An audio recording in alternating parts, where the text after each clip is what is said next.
வணக்கம் மக்களே, சற்றுமுன் கிடைத்த தகவல் ஒன்றை பார்க்க போகிறோம். திமுகவை எதிர்த்து விஜய் குரல் கொடுத்தால் எடப்பாடி பழனிசாமி பதறுவது ஏன்?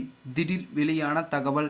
இந்த ஒரு தகவலை பற்றி தான் நாம் பார்க்க போகிறோம். தகவலை பார்ப்பதற்கு முன்னதாக நீங்கள் நம்மளுடைய சேனலுக்கு புதிய பார்வையாளர்களாக இருந்தீர்கள் என்றால் மறக்காமல் நம்மளுடைய சேனலை சப்ஸ்கிரைப் செய்துட்டு கூட இருக்க பெல் ஐகானை ஆல்ல செட் பண்ணி வச்சுங்கப்பா. அப்போ வாங்க வீடியோக்குள்ளே போயிடலாம்.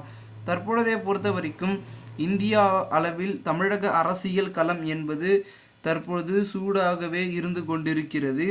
அதிலும் ஏதாவது ஒரு தேர்தல் நெருங்க கூடிய சூழ்நிலையில் தமிழக அரசியலில் மேலும் உச்சத்தில் இருக்கும். அந்த வகையில் சட்டமன்ற தேர்தலில் 2026ஆம் ஆண்டு நடைபெற உள்ள இந்த நிலையில் தமிழகத்தில் இருக்கக்கூடிய சில கட்சிகள் இறங்கும் முகத்தில் இருக்கக்கூடிய நிலவரத்தில் நடிகர் விஜய் புதியதாக ஒரு அரசியல் கட்சி துவங்கி கையோடு முதல் மாநில மாநாட்டையும் நடத்தி அந்த மாநாட்டில் அவர் உரையாற்றியிருந்ததில் தமிழக அரசியல் களத்தில் கொந்தளித்து விட்டு எரிய ஆரம்பித்தது.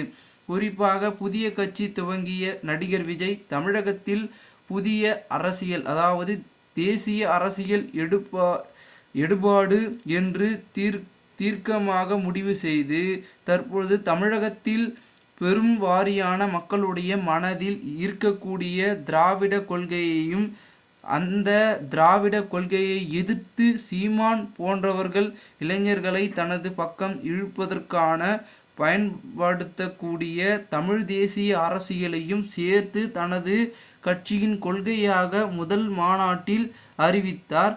அதன் பதட்டமடைந்த சீமான் தனது பக்க இருக்கக்கூடிய இளைஞர்கள் பெரும் வாரியாக விஜயின் பக்கம் பயணிப்பதற்கு வாய்ப்பு உள்ளது என்பதனை அறிந்து பதற்றத்தில் விஜயை கடுமையாக விமர்சனம் செய்து கொண்டிருக்கிறார். நடிகர் விஜய் தனது மாநாட்டில் உரையாற்றிய பொழுது சீமானை குறித்து ஒரே ஒரு வார்த்தை கூட வாய் திறந்து பேசாத சூழ்நிலையில் சீமான் சுடு தண்ணியை தன் மீது ஊற்றியது போல் பதற்றத்தில் கொண்டிருந்தார். ஆனால் அதே மாநாடு உரையில் விஜய் நேரடியாகவே பாஜகவையும் திமுகவையும் கடுமையாக விமர்சனம் செய்ததுடன் வருகின்ற சட்டமன்ற தேர்தலில் தாம் தான் ஆட்சி அமைப்போம் என்கின்ற ரீதியாக பேசி முடித்தார். அதனால் ஒரு சில பாஜகவினர் கூட விஜயை விமர்சனம் செய்து கொண்டு இருக்கக்கூடிய சூழலில் நேரடியாக திமுகவை எதிர்த்து வேட்டையை வரிந்து காட்டிக்கொண்டு குரல் கொடுத்து கொண்டிருக்க விஜயை எதிர்த்து திமுக தரப்பில் ஒரு எதிர் விமர்சனம் கூட இதுவரை எழவில்லை. மாறாக துணை முதல்வர் உதயநிதி அவர்கள் நடிகர் விஜய் கூட்டிய மாநாட்டிற்கு வாழ்த்து சொல்லியிருக்கிறார். அதேபோல் நடிகர் விஜய் தனது மாநாடு உரையில திமுகவை ஊழல் ஆட்சி என்று அடையாளப்படுத்தும் வகையில் கடுமையாக விமர்சித்துள்ளார். அதிமுக குறித்து ஒரு வார்த்தை கூட வாய் திறக்கவில்லை என்று செயலும் பலரையும் சிந்திக்க வைத்திருக்கிறது. குறிப்பாக எடப்பாடி பழனிசாமி பதற வைக்கிறது என்பதுதான் உண்மை.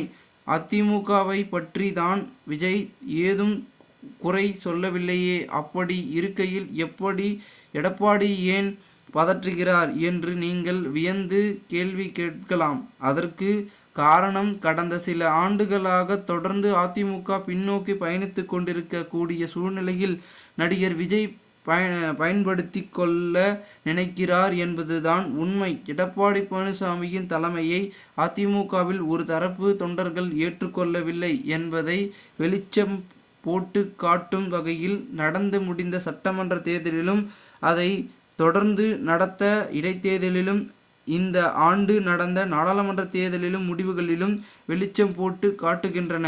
குறிப்பாக 2021ஆம் ஆண்டு நடந்த சட்டமன்ற தேர்தலில் 33% வாக்கு மேல் பெற்ற அதிமுக இந்த ஆண்டு நடைபெற்ற நாடாளுமன்ற தேர்தல் வெறும் 20% வாக்குகள் தான் பெற்றிருப்பதை நாம் கவனிக்க வேண்டியதுள்ளது. மேலும் இதே தேர்தலில் பாஜக வாக்கு சதவீதம் திடீரென 18% உயர்ந்திருப்பதை நாம் கவனத்தில் கொள்ள வேண்டும்.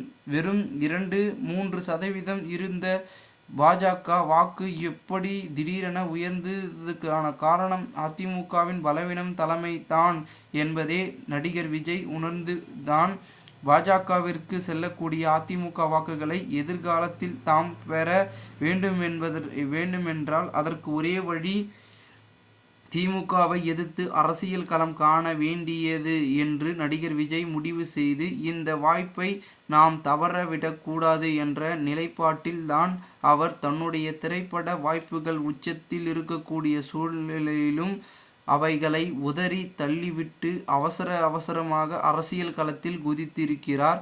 மேலும் நடிகர் விஜய் எதிர்கொள்ளக்கூடிய முதல் தேர்தலான 2024ஆம் ஆண்டு சட்டமன்ற தேர்தல் தனித்து களம் காண திட்டமிட்டிருக்கிறார்.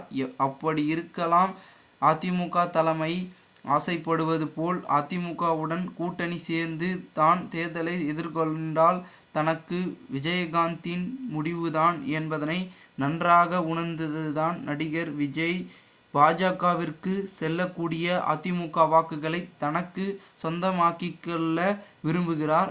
ஆகவே தான் திமுகவை எதிர்த்து கம்பு சுற்றி துவங்கியிருக்கிறார். எடப்பாடி பழனிசாமி பதறி போய் இருக்கிறார் என்பதுதான் உண்மை. அதன் வெளிப்பாடாக தான் சமீபத்தில் நடந்த மாவட்ட செயலாளர்கள் கூட்டத்தில் அந்த கட்சி சார்பில் எடுக்கப்பட்டுள்ள பல முடிவுகள் காட்டுகின்றன. மேலும் ஒரு நாளிதழில் விஜய் அதிமுகவுடன் கூட்டணி சேர உள்ளதாக, அந்த கூட்டணியில் தமிழக வெற்றி கழகத்திற்கு 80 சீட்டுகள் ஒதுக்கப்படும் எனவும் நடிகர் விஜய்க்கு துணை முதல்வர் பதவி வழங்கப்படும் எனவும் செய்திகள் வெளியிடப்பட்டிருந்தது. ஆனால் சுதாரித்து கொண்ட நடிகர் விஜய் உடனடியாக தமிழகத்தில் தங்களுடைய கட்சிக்கு மக்களிடம் அமோக வரவேற்பு உள்ளது எனவும், ஆகவே தங்கள் கட்சி தலைமையில் தனிப்பெரும்பான்மையுடன் நாங்கள் ஆட்சி அமைப்போம் என்ற ரீதியிலும், திமுக அதிமுக கட்சிகளுடன் கூட்டணி இல்லை என்ற ரீதியிலும் உடனடியாக ஒரு அறிக்கை வெளியிட்டிருக்கிறார். இதன் மூலம் நடிகர் விஜய் விவேக் ஸ்டைலில் தான் வண்டியை ஓட்டி கொண்டிருக்கிறார் என்பது தெளிவாக தெரிகிறது. இதன் காரணமாக இந்த ஒரு தகவல் தமிழக அரசியல் களத்தில் பரபரப்பையும் விறுவிறுப்பையும் ஏற்படுத்தி இருக்கிறது.